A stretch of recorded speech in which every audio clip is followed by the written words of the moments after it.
வணக்கம் நலம் தானா விவர்ஸ். இன்றைக்கி கார்ன்ஃப்ளவர் அல்வா செய்ய போகிறோம். அதுக்கு ஒரு பங்கு நான் இந்த சின்ன கப்பில் ஒரு கப்பு மாவு எடுத்திருக்கேன், கார்ன்ஃப்ளவர் மாவு. இதை ஊற்றிக்கிட்டு இதை ஒரு பாத்திரத்தில் போட்டுக்கிட்டு இதில் 2 பங்கு தண்ணி ஊற்றி கலக்கிக்கணும். ஒரு பங்கு ஊற்றி கலக்கிட்டு அப்புறமேலு நல்லா கொஞ்சம் தண்ணி ஆட்டம் கலக்கிக்க வேண்டியது. தோசை மாவு பதத்துக்கு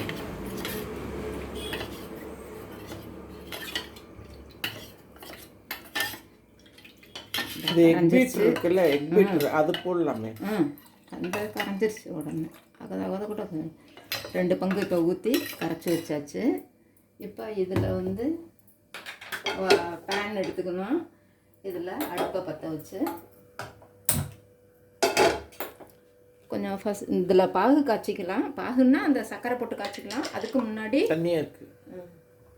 முன்னாடி கொஞ்சம் முந்திரி பருப்பு, பாதாம் பருப்பு கொஞ்சம் வறுத்து ரெடியாக வச்சுக்கலாம்.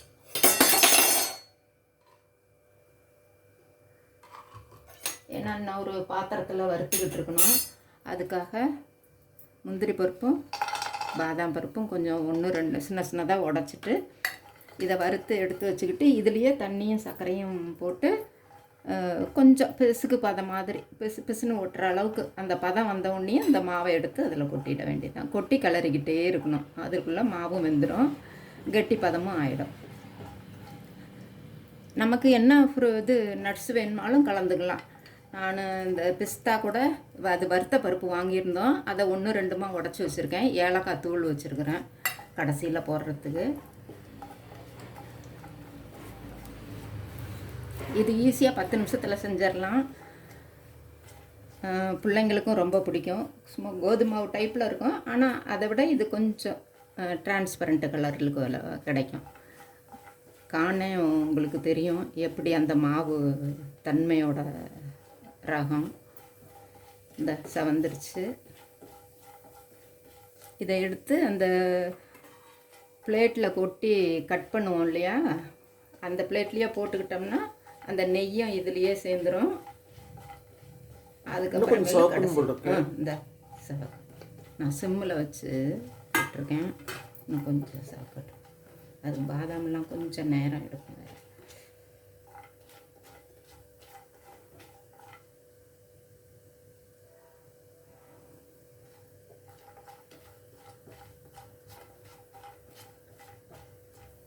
ஒரு சிலர் பச்சையாகவும் போடுவாங்க, பச்சையாகவும் வேணுமா போட்டுக்கலாம். வறுத்து போட்டோம்னா கொஞ்சம் நல்லா வாசமாக சாப்பிட்றதுக்கு டேஸ்ட்டாக இருக்கும். அதுக்காக தான்.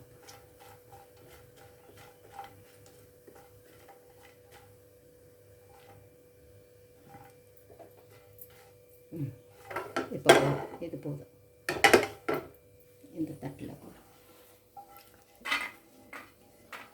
அப்படியே அந்த நெய் தட்டுலேயும் நெய் தடவினாப்பில் தடவிக்க வேண்டியது தான். இதில் ஊற்றி செஞ்சு முடிச்சதுக்கப்புறம்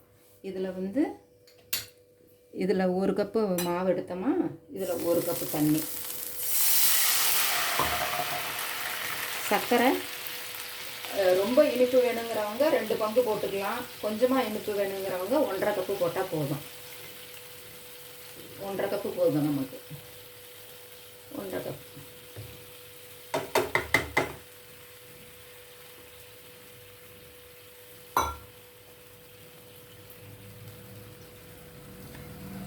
நல்லா கரைஞ்சி சும்மா லேசாக அந்த சர்க்கரை தன்மை அந்த கையில் ஒட்டினா பிசுன்னு வரும் இல்லைங்களா, அந்த அளவுக்கு காய்ச்சினா போதும்.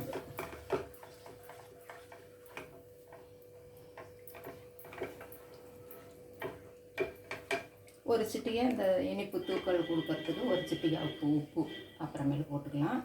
இது நல்லா சர்க்கரை கரைஞ்சி கொதி வரையில் நம்ம பவுடர் கலர் என்ன கலர், பச்சை கலரோ மஞ்சள் colour, orange colour, kesari colour, எந்த கலர் வேணுமாலும் போட்டுக்கலாம். ப்ளைனாகவும் வேணும்னாலும் வச்சுக்கலாம். நான் இப்போ மஞ்சள் கலர் போடுறேன். நல்லா கரைஞ்சி அந்த பிசுக்கு தன்மை வந்ததுக்கப்புறம் இதில் கலந்துக்கலாம். அப்புறம் லேட்டாக மாவு போட்டோம்னா கொஞ்சம் பிட்டாக அங்கேயும் இங்கேயும் கொஞ்சம் தெரியும். அதனால் இது மாவு ஊற்றுறதுக்கு முன்னாடி, கரைச்சி ஊற்றுறதுக்கு முன்னாடி கொஞ்சம் மட்டும் கலந்துட்டோம்னா எல்லா பக்கமும் கலந்துடும். நல்லா கெட்டிப்பட்டதுக்கப்புறம் ஒரு தடவை நல்லா ஒரு ஸ்பூன் நெய் ஊற்றி கிளறி விட்டு அதெல்லாம் அப்சர்வ் ஆனவுடனேயும் திரும்பவும் ஒரு ஸ்பூன் நெய் ஊற்றிடலாம். நெய் கூட இது ரொம்ப இழுக்காது, நான்ஸ்டிக் வேறு. அது இல்லாமல் இந்த கார்னே ரொம்ப இழுக்காது, கார்ன்ஃப்ளவரை.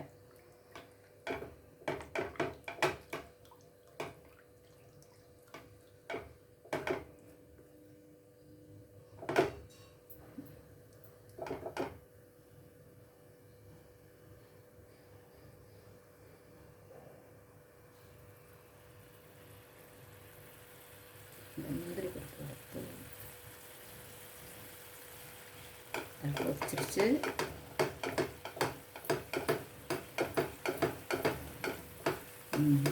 இப்படி தொட்டு பார்க்கலையே பாருங்கள், அந்த பிசு பிசுத்தன்மையே தெரியுது. கையில் தொட்டு பார்த்தும் டெஸ்ட் பண்ணிக்கலாம். இப்போ இதில் கொஞ்சமாக மஞ்சள்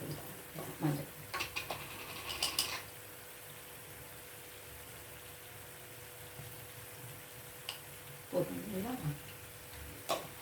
லைட்டு கலர் மஞ்சள் தான் ஒரு சிட்டிக்கு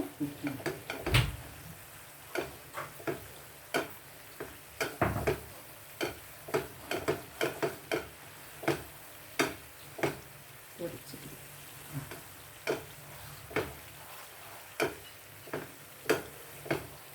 இப்போ இது அப்படியே கலக்கி வச்சதுனால அடியில் டெபாசிட் ஆகிருக்கும். அதனால் ஊற்றுறப்போ ஒரு தடவை கலக்கிக்கிட்டு இதை ஊற்றிடுவோம். உடனே கரைஞ்சிருச்சு. இதை அப்படியே கொஞ்சம் கொஞ்சமாக ஊற்றி கட்டி வந்தால் கூட கொஞ்சம் கொஞ்சமாக அப்படியே ஊற்றிக்கிட்டு கிளறிக்கிட்டு இருந்தால் வராது. அப்படி வந்தாலும் அவங்க தானாக சரியாயிடும்.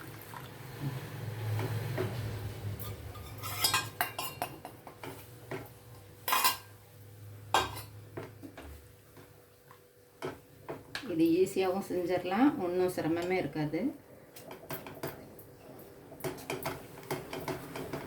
பிள்ளைங்களுக்கும் பிடிக்கும். ரொம்ப சிம்மில் வச்சு கொஞ்சம் மீடியத்தில் வச்சு கிளறிக்கிட்டு இருந்தால் மாவு அதுக்குள்ளே வெந்துடும். இப்போவே கெட்டிப்பட ஆரம்பிச்சிருச்சு. மாவு வேகணும், அதுதான் முக்கியம்.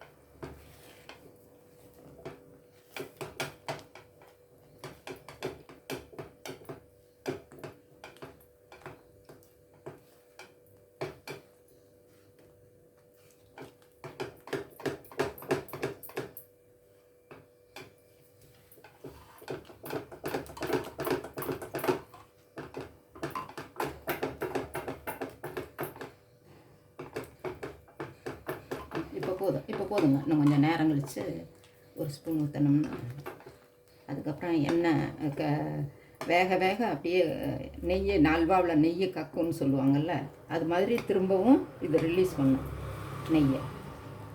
அந்த சமயத்தில் எடுத்து பிளேட்டில் கொட்டிடுவேன்.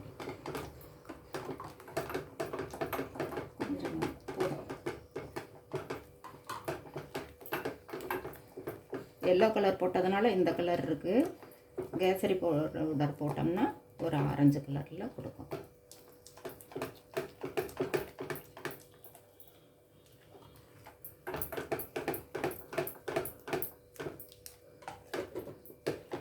அப்படியே கலரிலேயே கொஞ்சம் இந்த ஒரு ரஃப்பான பதம் வரும், ஒரு கெட்டிப்பட்ட பதம் வரும். இப்போ நம்ம கொஞ்சம் இலக்கமாக இருக்குது.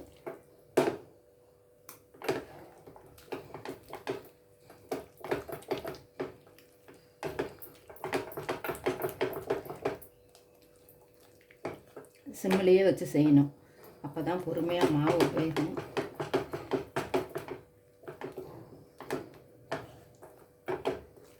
இது எப்படி செஞ்சாலும் நல்லா வந்துடும். பிகினர்ஸ் கூட செஞ்சுக்கலாம், ஒன்றும் சிரமமே இல்லை. ஈஸியாக ஒரு 10 நிமிஷத்தில் உடனே பிள்ளைங்க ஸ்வீட் கேட்டுச்சுன்னா இது மாதிரி செஞ்சு கொடுத்துர்லாம். Evening snacks. ஒன்றும் வெளியே போய் உடனே வாங்கியும் கொடுக்க முடியாது. வீட்லேயும் நமக்கு வேறு மாதிரி எதுவும் செய்யணும்னா நேரம் ஆகும், வேறு ஒரு சில ஸ்வீட்டெல்லாம் செய்யறதுக்கு. இது மாதிரி செஞ்சு ஒரு 2 பீஸ் சாப்பிட்டோம்னாவே வயிறு ஃபில்லிங்கான. நெய் இன்னும் ஊற்றலாம்ல, வேணாமா? போதுங்க.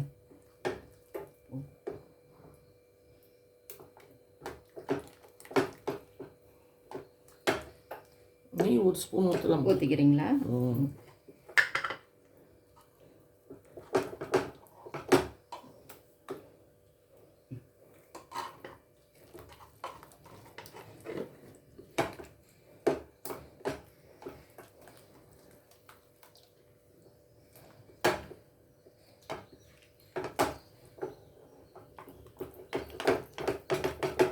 நல்லா சிம்லேயே இருக்கணும். சிம்லேயே தானே?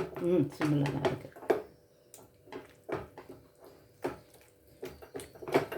நான்ஸ்டிக்காக இருக்கவும் வேறு ஒட்டாமல் வருது. மற்ற பாத்திரத்துலேயும் இந்த கார்ன்ஃப்ளவர் வந்து ரொம்ப ஒட்டுறதுக்கு சான்ஸ் இருக்காது.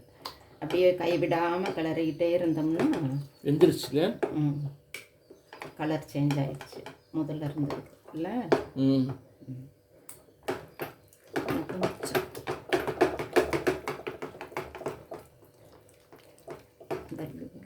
கிண்டையில் அந்த லூஸ் தண்ணி இருக்குது.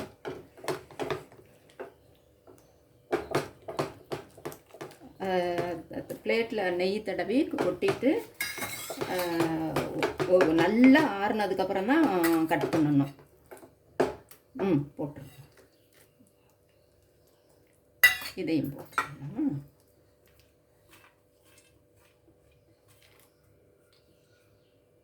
இப்போ இந்த நெய்யவே எல்லா பக்கமும் தடவி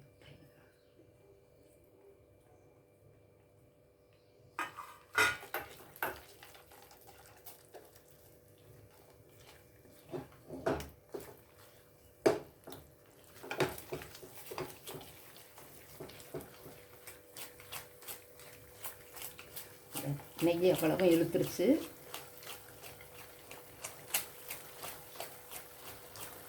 நட்ஸு கார்ன்ஃப்ளவர் அல்வா மாதிரி ஆயிடுச்சு. நல்லா நிறையா நட்ஸ் போடும். இந்த நெய் பாருங்கள் ரிலீஸ் ஆகுது, வெளியே வர்றது தெரியுதா அந்த சைடில். இந்த இப்போ பபிள்ஸும் வருது. கொட்டிடலாமா?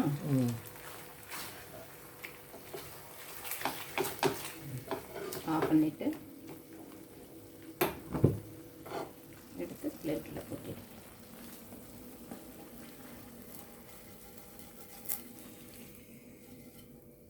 அப்படி சூட்லேயே இப்படி நல்லா அழுத்தி விட்டோம்னா நல்லா சின்ன தட்டில் போட்டிருந்தா இன்னும் கொஞ்சம் மொத்தமாக கிடைக்கும்.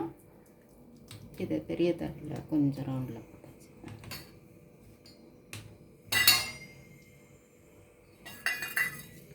நல்லா ஆறுனதுக்கப்புறம் கட் பண்ணோம்னா ஸ்லைஸாக வரும். அவ்வளோதான், இந்த அல்வா கார்ன் அல்வா ரெடி. நீங்களும் செஞ்சு பாருங்கள், டேஸ்ட்டாக இருக்கும். நலம் தானா சேனலுக்கு சப்ஸ்கிரைப் பண்ணுங்கள், மற்றவங்களுக்கும் ஷேர் பண்ணுங்கள், லைக் பட்டனை ப்ரெஸ் பண்ணுங்கள். தேங்க்யூ.